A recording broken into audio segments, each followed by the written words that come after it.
ठीक है, चलिए सीधे आज की इस दिलचस्प विश्लेषण में चलते हैं। अक्सर होता क्या है कि लोग सोचते हैं घर को सुंदर और प्रीमियम बनाने के लिए बस बहुत सारा पैसा चाहिए, राइट? लेकिन सच तो ये है कि एग्जीक्यूशन में होने वाली छोटी छोटी गलतियां एक बहुत ही हाई बजट और महंगे घर का पूरा लुक खराब कर सकती हैं। तो यहाँ एक बहुत ही बड़ा और दिलचस्प सवाल उठता है, एक इतना महंगा घर भी सस्ता और आउटडेटेड क्यों दिखता है? मतलब ये तो एक बहुत बड़ी विडंबना है ना। स्पेस को सुंदर बनाने के लिए इतनी गाड़ी कमाई खर्च कर दी जाती है, लेकिन फिर भी कुछ छोटी छोटी डिजाइन चॉइसेस की वजह से वो घर लग्जरी दिखने की बजाय एकदम सस्ता और पुराना लगने लगता है।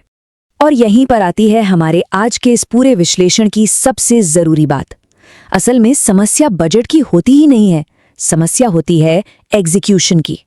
एक प्रीमियम और लग्जरी एस्थेटिक सिर्फ अंधाधुंध पैसे बहाने से कभी हासिल नहीं होता। ये हासिल होता है सोच समझकर और बहुत ही स्मार्ट तरीके से लिए गए डिजाइन डिसीजन से। तो चलिए शुरुआत करते हैं हमारे पहले थीम से, जो है घर का फाउंडेशन यानी स्पेस, सरफेस और कलर्स। घर के जो सबसे बड़े विजुअल एरियाज होते हैं ना, जैसे कि दीवार का पेंट, फ्लोरिंग और वॉलपेपर, ये सब मिलकर पूरे घर के लुक की एक बेसलाइन सेट करते हैं। और ये बहुत ही शानदार तरीके से दर्शाता है कि कलर सिलेक्शन का इम्पैक्ट आखिर कितना बड़ा होता है। लेफ्ट साइड में देखिए, एक ही कमरे में 2-3 भड़कीले और चुभने वाले रंग इस्तेमाल किए गए हैं। ये ट्रेंड अब पूरी तरह से आउटडेटेड हो चुका है और सच कहें तो ये बहुत ही चीप लुक देता है। वहीं दूसरी तरफ राइट साइड में वार्म ग्रे, बेज या ऑफ वाइट जैसे मोनोक्रोमैटिक पेस्टल थीम्स का इस्तेमाल है। डिजाइन में यह अप्रोच एकदम सीमलेस, लग्जरी और बिल्कुल 5 स्टार होटल वाली फील देती है। वॉलपेपर इस्तेमाल करना एक बेहतरीन आइडिया है, लेकिन इसका काम कमरे की सुंदरता को बढ़ाना होना चाहिए, ना कि वहां फालतू का विजुअल नॉइज क्रिएट करना। तो वॉलपेपर चुनते वक्त कुछ बातें हमेशा ध्यान रखनी चाहिए। हेवी टेक्सचर और बहुत छोटे छोटे बिजी पैटर्न से पूरी तरह बचना चाहिए। इसके बजाय विनाइल वॉलपेपर चुनना काफी स्मार्ट चॉइस है, क्योंकि ये आसानी से साफ हो जाता है।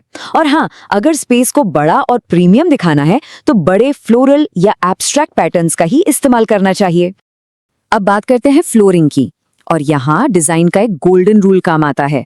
2x4 यानी घर की फ्लोर टाइल्स कम से कम 2x4 फीट की होनी ही चाहिए। बड़े जॉइंट से बचने के लिए पेपर जॉइंट्स का इस्तेमाल करना हमेशा बेहतर रहता है, ताकि डिजाइन बीच में टूटे नहीं और कमरा काफी बड़ा लगे। एक और बहुत ही जरूरी टिप है, ब्लैक फ्लोरिंग से हमेशा बचना चाहिए। क्यों? क्योंकि उस पर धूल और पानी के दाग बहुत जल्दी और साफ नजर आते हैं, जो पूरे लुक को एकदम खराब कर देते हैं। अब आते हैं हमारी दूसरी थीम पर, जो है स्ट्रक्चरल फिक्सचर यानी बिल्ट इन एलिमेंट्स और हार्डवेयर। पता है, एक साधारण घर और एक अल्ट्रा लग्जरी घर में सबसे बड़ा अंतर इन्हीं छोटी छोटी स्ट्रक्चरल डिटेल्स का होता है। अक्सर देखा जाता है कि एक स्टैंडर्ड 7 फीट की वार्डरोब के ऊपर 2 फीट की जगह खाली छोड़ दी जाती है। यकीन मानिए, ये एक बहुत बड़ी गलती है। इस खाली जगह में सिवाय धूल के कुछ जमा नहीं होता और ये पूरे कमरे के लुक को अधूरा सा छोड़ देता है। इस 2 फीट के गैप को सीलिंग तक कवर कर देने से न सिर्फ थोड़ा एक्स्ट्रा स्टोरेज मिल जाता है, बल्कि छत से लेकर जमीन तक एक सीमलेस और बहुत ही प्रीमियम विजुअल फ्लो भी क्रिएट होता है। इसी अटेंशन टू डिटेल का एक और बेहतरीन उदाहरण देखते हैं। लेफ्ट में वो पुराने टाइप के बड़े बड़े व्हाइट स्विचेस हैं, लेकिन जरा राइट साइड में देखिए, स्विच प्लेट्स का कलर और दरवाजे के हैंडल्स का कलर एकदम परफेक्टली मैच कर रहा है, जैसे कि मैट ब्लैक। जब डिटेलिंग पर इतना ध्यान दिया जाता है तो घर की फिनिश अपने आप एक अलग ही लग्जरी क्लास में पहुंच जाती है। चलिए अब तीसरे थीम की ओर बढ़ते हैं, सॉफ्ट फर्निशिंग और प्रोपोर्शन यानी स्केल का सही इम्पैक्ट। ये समझना बहुत ही जरूरी है कि कैसे पर्दों और फर्नीचर का गलत साइज स्पेस की पूरी विजुअल हार्मनी को बिगाड़ कर रख देता है। यहाँ पर्दों के स्टाइल का एक बहुत ही क्लियर कंपैरिजन है। लेफ्ट साइड में जो छोटे साइज के और पुराने फूल पत्ती वाले डिजाइन के पर्दे हैं, वो कमरे को बहुत ही क्लटर्ड और सस्ता दिखाते हैं। लेकिन राइट साइड की मॉडर्न अप्रोच देखिए, कर्टन रॉड को पूरी तरह से हाइड कर दिया गया है और सॉलिड कलर का फैब्रिक सीधे सीलिंग से लेकर फ्लोर तक ड्रॉप हो रहा है। ये अप्रोच स्पेस को काफी ऊंचा और बेहद शानदार दिखाती है।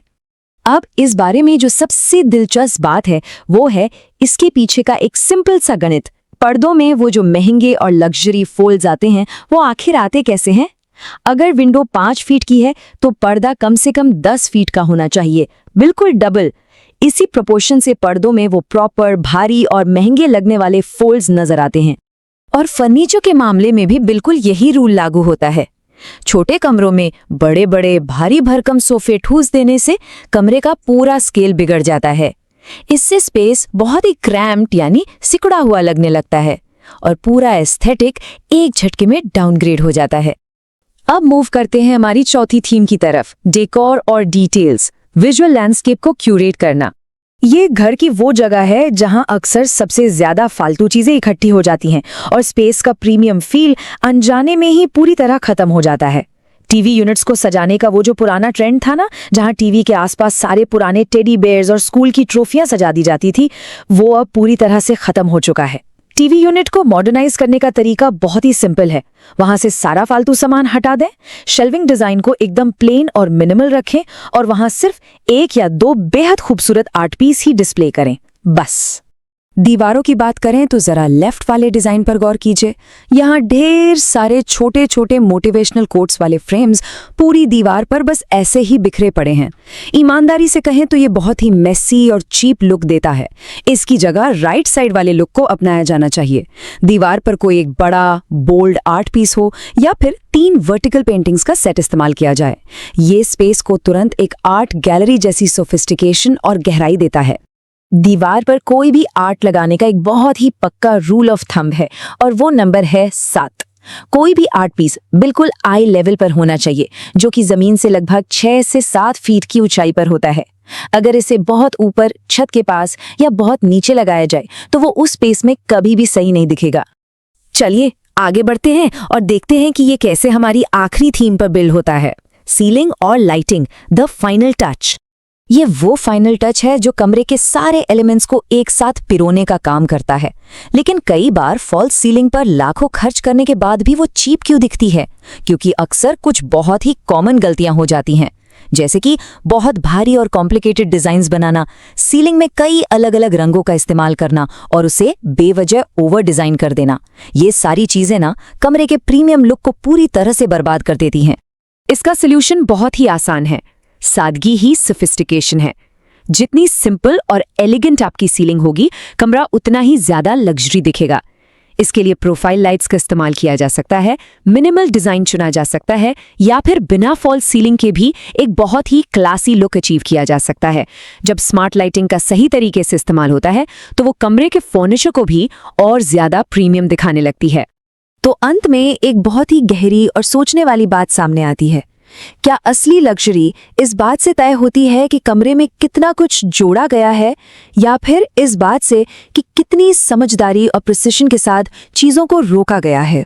एक सच्चा प्रीमियम घर डिजाइन की भीड़ से नहीं बनता, बल्कि स्मार्ट एग्जीक्यूशन और सही प्रोपोर्शन से बनता है। यही वो चीजें हैं जो किसी भी घर को एक असली 5 स्टार लग्जरी लुक देती हैं। आज के इस दिलचस्प विश्लेषण में हमारे साथ जुड़ने के लिए बहुत बहुत धन्यवाद।